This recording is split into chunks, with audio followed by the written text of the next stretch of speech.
Hello everyone, welcome to physics class, standard 7 chapter 5 which deals with heat.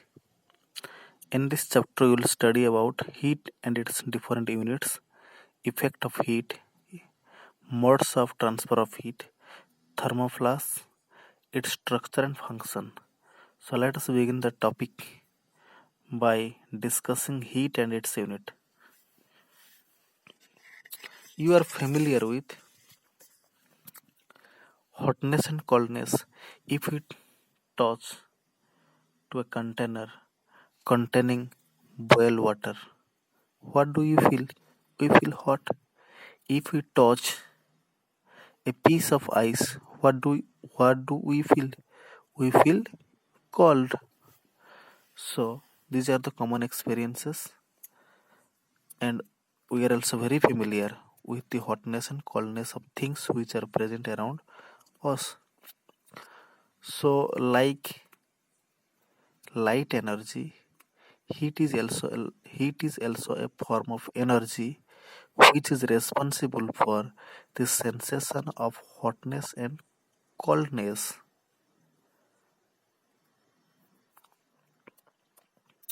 So, what is heat? Heat is a form of energy which produces the sensation of hotness and coldness. Heat is measured in calories or joules. Joule is represented as J and calorie is represented as Cal, and these two are interchangeable. 1 calorie is equal to 4.2 joules. Now, characteristics of heat. Heat energy flows from an object at higher temperature to an object at lower temperature. The flow of heat continues till both the objects acquire the same temperature. Like water, you know, water always flows from higher level to lower level. Similarly, heat also always flows from an object at higher temperature to an object at lower temperature, and the flow of heat will continue until both the objects attain the same temperature. Since the energy can neither be created nor be destroyed, the amount of heat transport by hot object is equal to the amount of heat energy gained by the cold object. These are the very two important characteristics of heat. I repeat, heat energy always flows from a body at higher temperature to a body at lower temperature, and the flow of heat continues until both the objects attain the same temperature. By the law of conservation of energy, we know that energy can neither be created nor be destroyed. So, the amount of heat transported by a hot object is equal to the amount of heat energy gained by the cold object. Now, temperature and its measurement. Heat and temperature are different. Temperature is the degree of hotness or coldness of an object, and the temperature is measured by using an instrument called thermometer. Different units of temperature. The units of temperature are Kelvin. It is denoted by symbols capital K, degree Celsius, and degree Fahrenheit. Now, temperature scale. There are three temperature scale. One is Celsius scale. In this scale, lower fixed point is 0 degree Celsius, and higher fixed point or upper fixed point is 100 degree Celsius. And the second scale is the Fahrenheit scale. In this scale, lower fixed point is 32 degree Fahrenheit, and higher fixed point is 212 degree Fahrenheit. Now, third type of scale is Kelvin scale. In this scale, lower fixed point is 273 Kelvin, and higher fixed point is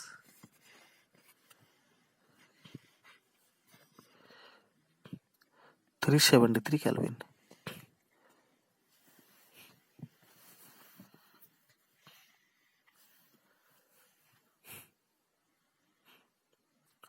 Conversion of Celsius into Fahrenheit.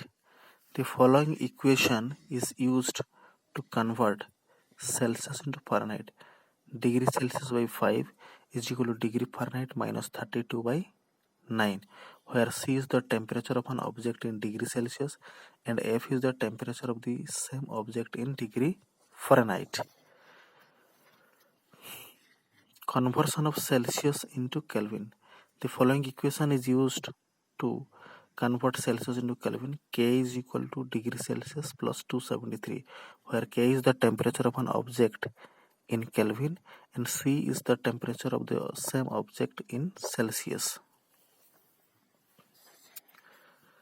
Now, what is a thermometer? A thermometer has a long, thin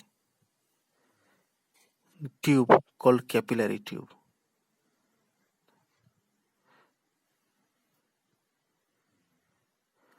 That has a bulb at one end. You see, this is the bulb.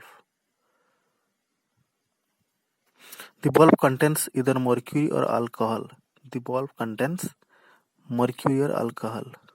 The level of liquid in the bulb increases or decreases with the rise or fall in temperature. When the temperature increases, the level of mercury rises. When the temperature of the object decreases, the level of mercury decreases, or the level of mercury falls. This change in volume causes liquid to rise up or down in the capillary tube, which indicates the temperature. Commonly used thermometers are clinical thermometer and laboratory thermometer. Clinical thermometer. This type of thermometer used for measuring body temperature at home, clinic and hospitals. It consists of a long, narrow, uniform glass tube. It has a bulb at one end. The bulb contains mercury. A small shining thread, mercury can be seen. It also consists of constriction or called kink. Why the kink is provided? Because the kink is provided which does not allow the mercury to go back to the bulb. When the mercury in the bulb contracts, two temperature scales are printed on either side of the mercury thread, one in degree Fahrenheit and the other in degree Celsius. Fahrenheit scale is commonly used for measuring body temperature. Clinical thermometer indicates temperature from a minimum 35 degrees Celsius or 94 degree Fahrenheit to maximum of 42 degrees Celsius or 108 degree Fahrenheit. Precaution to be taken while using clinical thermometer. Wash the thermometer before and after use. Don't hold the thermometer by the bulb. Handle the thermometer with care. Ensure that before use the mercury level in the thermometer is below 35 degree Celsius. If not, give few jerks to bring the mercury level down. Now, laboratory thermometer. The thermometer which is used in laboratory to measure the temperature is known as laboratory thermometer. The liquid generally used in this type of thermometer is mercury or alcohol. It also consists of a glass capillary tube with a small bulb at its lower end. This bulb and a small portion of the capillary tube are filled with either alcohol or mercury. It has a temperature range of minus 10 degrees Celsius to 110 degrees Celsius. The laboratory thermometer should be kept upright or not tilted. The bulb of the thermometer should be dipped properly in the substance whose temperature is to be measured. The bulb should not touch the container surface.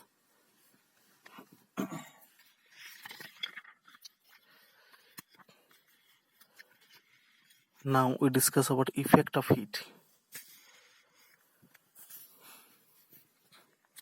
When the object is heated, it undergoes some changes such as change in temperature, change in volume and change in state. So first of all, we discuss about the change in temperature. When an object is heated or heat is heated, its temperature rises.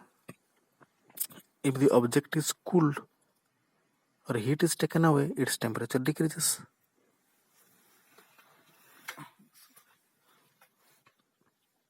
Change in size. When the object is heated, its volume increases and it expands. On the other hand, if it is cooled down, its volume decreases and it contracts. The phenomena of thermal expansion is very useful in our daily lives.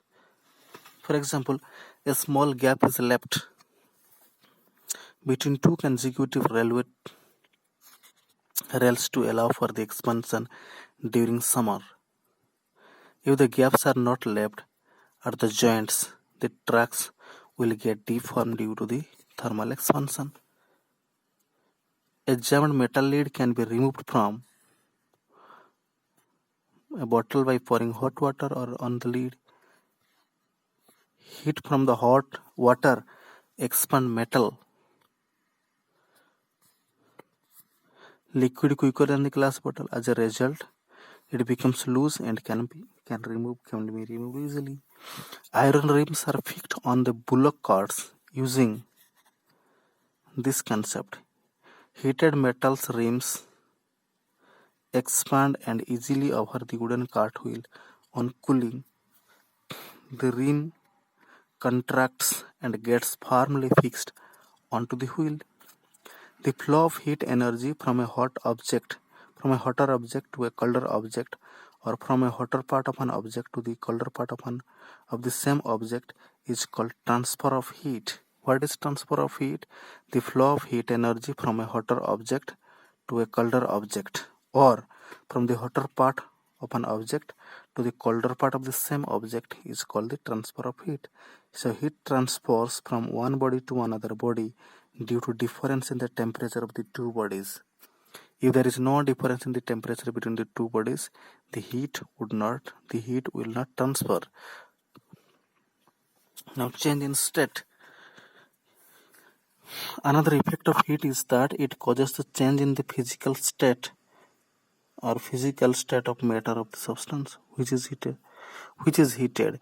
Heating can change a substance from solid into liquid, or from liquid into vapor, or even from solid directly into vapor.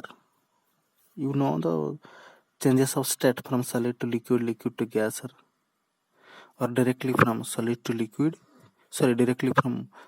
gas, and gas to solid. So what happens to a candle? As it burns, it changes its state from solid to liquid.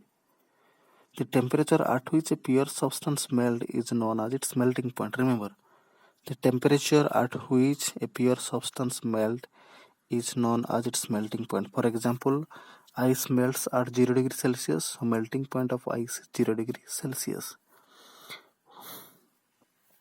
When a liquid is heated, it changes from liquid to gaseous state at a fixed temperature. That fixed temperature is known as the boiling point of liquid.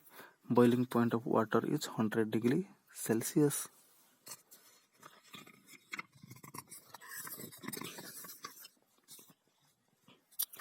So this is all about the heat and